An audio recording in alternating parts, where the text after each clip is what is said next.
Hi ළමයි ඔන්න වෙනදා වගේම සුපිරි හොල්මන් කතාවක් අරගෙන ඇවිල්ලා තිනවා. දැන් වෙලාව 11:59යි හරියටම 12යි. ඉතින් ඕගොල්ලන්ට පුළුවන් තරම් 12 මාට කලින් මම මේක දාන්න try කරනවා. එතකොට ඔයගොල්ලන්ට හරිම වෙලාවට මේක බලන්න පුළුවන් වෙන හින්දා. හරි. අපි දැන් යන් මේ කතාවට. අනිත් දවස්වල කතාව වගේම තමයි මේක ඇත්ත කතාවක්. මේක යාළුවෙක්ගේ කතාවක්. මේ කතාව විශේෂත්වය තමයි අරයට මෙයාට වෙච්ච දේවල් නෙමෙයි හරියටම ඇත්තටම ඒ ළමයාට වෙච්ච කතාව තමයි ළමයා මට කියන්නේ. හරි අපි බලමු මොකක්ද මේ කතාව කියලා. හරිද? ඉතින් මෙයාගේ යාළුවයි මෙයයි වැඩ කරලා තියෙනවා එකම තැනක. ඉතින් එකම තැන වැඩ කරලා ඉවරලා දවසක් මේගොල්ලන්ට දවස් 3ක විතර නිවාඩුවක් සෙට්ලා තියෙනවා. ඉතින් අර මට දැන් කතාව කියන මේ සිද්ධියට මූණ දෙන්න දුන්න කෙනාගේ ගෙදර තිබිලා තියෙන චුට්ටක් දුර. ඒකින්ද මෙයා කල්පනා කරලා තිනවා ආයෙ වැඩ පටන් ගන්නකම් මෙයාගේ යාළුවා ගෙදර නතර වෙලා ඉඳලා වැඩට යන්න. ඉතින් මෙයාලට දවස් 3ක විතර නිවාඩුවක් තමයි තිබිලා තියෙන්නේ.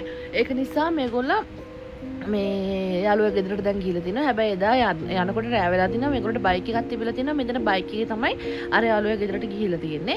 කොහොම හරි වැඩ ඉවර වෙන්න මේගොල්ලන්ට 12 මාර විතර වෙලා තිනවා. 12 මාර ඉඳලා 1 2 3 ඇතුළත මේගොල්ලන්ට ගෙදර ය아가න්න පුළුවන් වෙලා තියෙනවා දෙන්නත් එක්කම.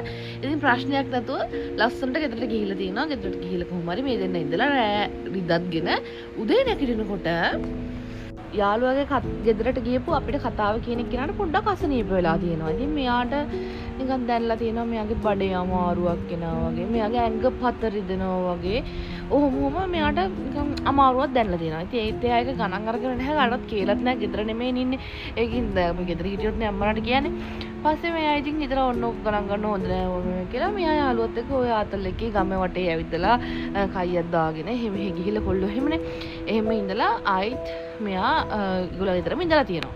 ආයේ පහවදත් දවසක ඒගොල්ලෝ එළියට ගිහිල්ලා එනකොට රෑ වෙලා තියෙනවා. මෙතන එළියට ගිහිල්ලා තියෙන පයින් එනකොටත් ඇවිල්ලා තියෙන පයින් ටිකක් දුරකට නෙවෙයි ළඟකට ගිහින් පයින්මයි ගිහලා තියෙන්නේ. පයින් එන ගමන් ඉන්නකොට මෙයාට මේගොල්ලෝ තුම්මන් හන්දියක් තිබිලා තිනවා. තුම්මන් හන්දිය ළඟ ලොකු ගහක් තිබිලා තියෙනවා. ඉතින් මේ ගහ දිහා මෙයාට ඉබේම බැලුණලු. මෙයා එන පළවෙනි දවසෙත් එයා බයික් එකේ හයියෙන් ගියත් එයාට ඒ ගහ දිහා ස්ලෝ බැලුණා කියලා එයාට මතකයිලු. ඒත් ඉතින් මෙයා ඒක එච්චර ලොකුවට ගණන් අරගෙන නැහැ. මෙයා ඇවිල්ලා මේ දෙන. එනකොට දැන් මේ දෙන්නට ඇහෙනවලු පිටිපස්සෙන් කවුරුට අඩි දීදී ඇවිද එනවා. පස්සේ කොහමද මේ දෙන්න හැරලා බැලලා දෙනවා කවුද මේ අඩි තියාගෙන ඉන්නේ එහෙම කියලා. ඉතින් බැලුවත් කවුරුත් නැහැලු. ඉතින් මේ දෙන්නට ඉතින් හිතා ගන්න බැරුව ගිහිල්ලා ඇයි කියලා ඉතින් රෑත් හින්දා පොඩක් බයත් හිතිලා.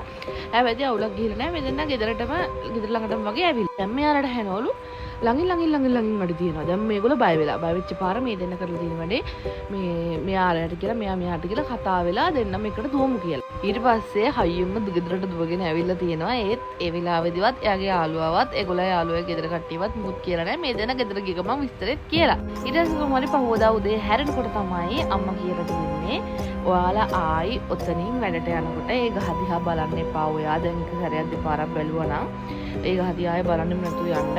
ආයෙ එනකොටවත් මෙහෙ කවදාවත් තනියම ආවත් ඒ ගහ දිහා බලන්න එපා කියලා. ඉතින් ඒකට වඩා දෙයක් ඒගොල්ලෝ යාළුවගේ අම්මා කියලා නැහැ. පස්සේ යාළුවගේ මෑ ෂේප් එකේ අහලා අපි උනත් එහෙමනේ අම්මලා කියලා දෙයක් තිබ්බොත් එහෙම යාළුවා දන්නා වගේ අඩු කියපන් කියලා අහනවනේ. ඊට පස්සේ තමයි යාළුවා කියලා තියෙන්නේ ඒ ගහේ ගමේම කොල්ලෙක් එතන බෙල්ල වැල දාගෙන නැති වෙලා තියෙනවලු. හේතුවක් ඇයි නැත උනේ අරවයි මේවයි කියලා කිසිම කෙනෙක් දන්නේ නැහැ. එයා බෙල්ල වැල දාගත්තද නැත්නම් එයා බෙල්ල වැල දැම්මුවද එයා මැරුණාද එයා මැරුවද ඔය කිසිම දෙයක් දන්නේ නැහැ. කොහොම හරි ඒ ගහේ එළිලා ඉඳලා තිනවා. එයා මැරිලා එතන. ඉතින් එදා ඉඳලා ඒ ගහ පාස් කරගෙන යන හැම කෙනාගේම පස්සෙන් අර වගේ අඩි තියලා ඇවිදින සද්දය ඇහෙනවලු. ඒ ගහ දිහා බැලුවොත් විතරක්. ඉතින් ගමේ ගොඩක් දෙනෙක්ට ඒක වෙලා තියෙනවලු. ඒක කියන ප්‍රසිද්ධයිලු. ඉතින් මේ ළමයා දන්නේ නැහැනේ. අර ළමයා දන්න හින්දා බලන්නේ නැහැ. ගෙදර අයිතිකාර ළමයා.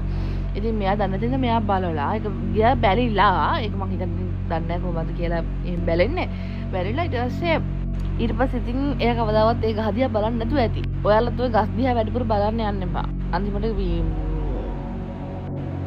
ගෙදර ගෙනාවට පස්සේ නිකන් ඉන්න.